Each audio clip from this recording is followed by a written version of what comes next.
is. Here, hold on. Can't lose this. I'll just plug back in. Yep. All right. I'll get a nice shot. Oh.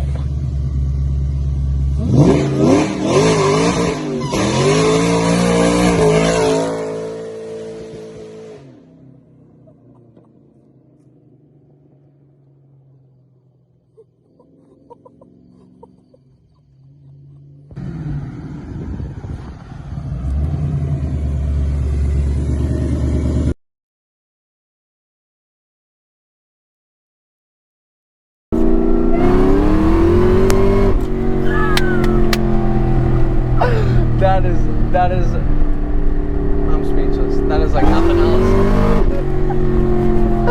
Let's go.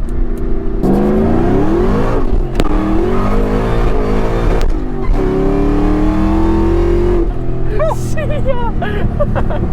I'm pretty sure we just left crazy rubber down. I'm going back and looking at that later.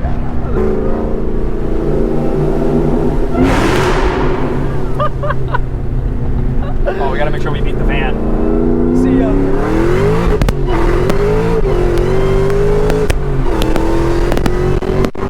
That whine was nuts. That was crazy. Really?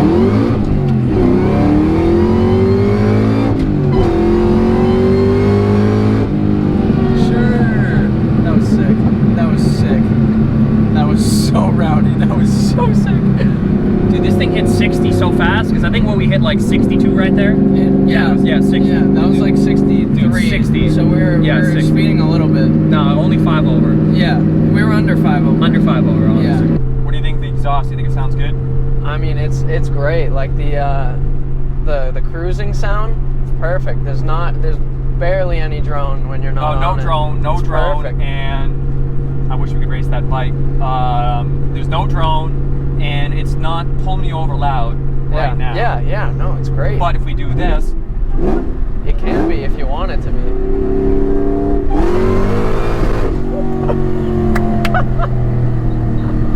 That is so. It never gets old. so it spun a little bit that time. Oh, for sure. How do you not drive this every day? You don't drive this every day because you only take it out when it's nice, man. If you drive it every day, it's not an occasion for when you drive it. That's true, and it is a beautiful day. It is a beautiful day. It's cool out. Yeah, so like the car's 76. running well. I mean, it's not a car you want to drive when it's 107 out. Will it overheat? Will it overheat? No. It probably won't overheat, but it won't overheat. But it's just gonna run like a big bag of dicks. Yeah, not as good. It's not gonna run good. It's gonna have not as much power. Just your charge temps get really, really hot. It's not good for the car. It's hard to run the car. I'd rather drive it when it's really cold. Yeah. Is that what heat soaking is? Yes. Okay. So yeah, we put the killer chiller on. What the killer chiller does is it takes your AC compressor, and it actually refrigerates the supercharger coolant. So the supercharger has its own fluid that goes basically into the intake manifold, which is underneath the supercharger. So it's going air filter, supercharger, intake manifold, and then into the cylinders. So right before it goes into the cylinders, it's getting it's going through like some 50-degree water. So it helps cool the charge temp down. Nice.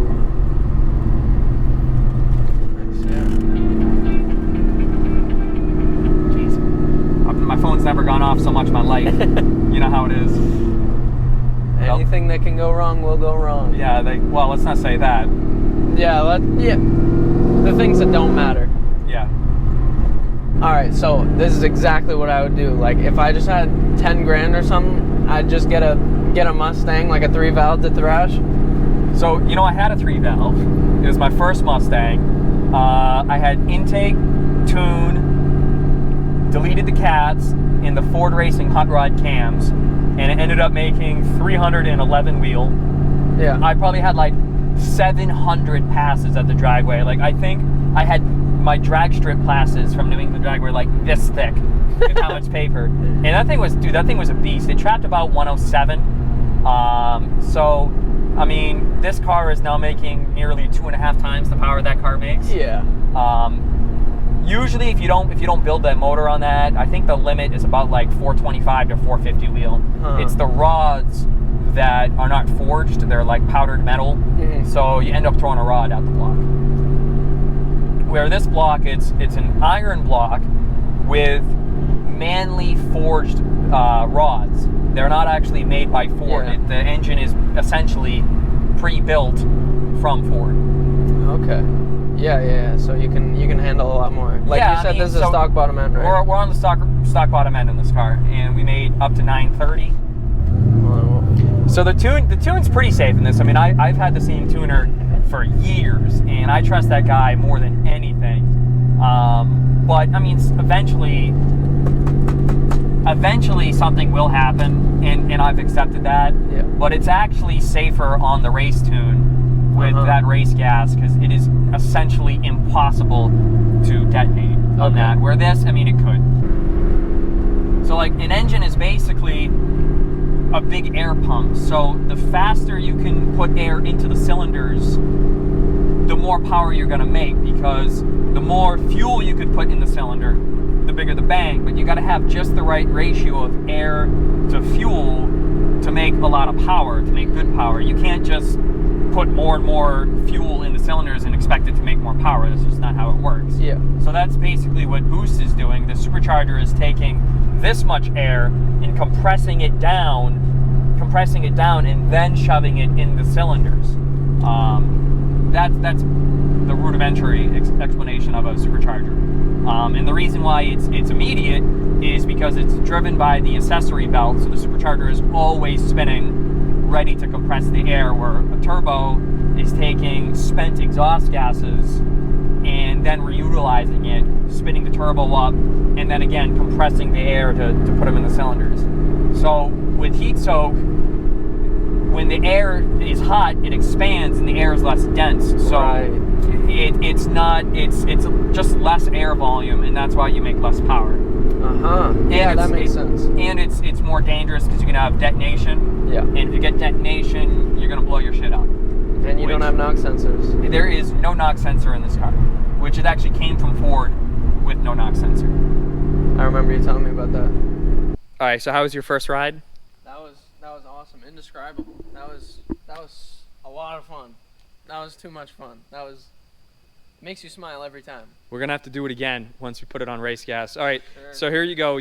You're 12 years younger than me, so you're young kids. Not that I'm old. Okay, describe this in one sentence. All right. It's a fun car. It's built. You can tell that it's built with fun in mind. It's built to throw your head back in the chair. It is. It's built to be enjoyed. I think that was about 5 sentences, but hey, Okay. that's good. I like to go above and beyond. All right, just man. like this. Till next time.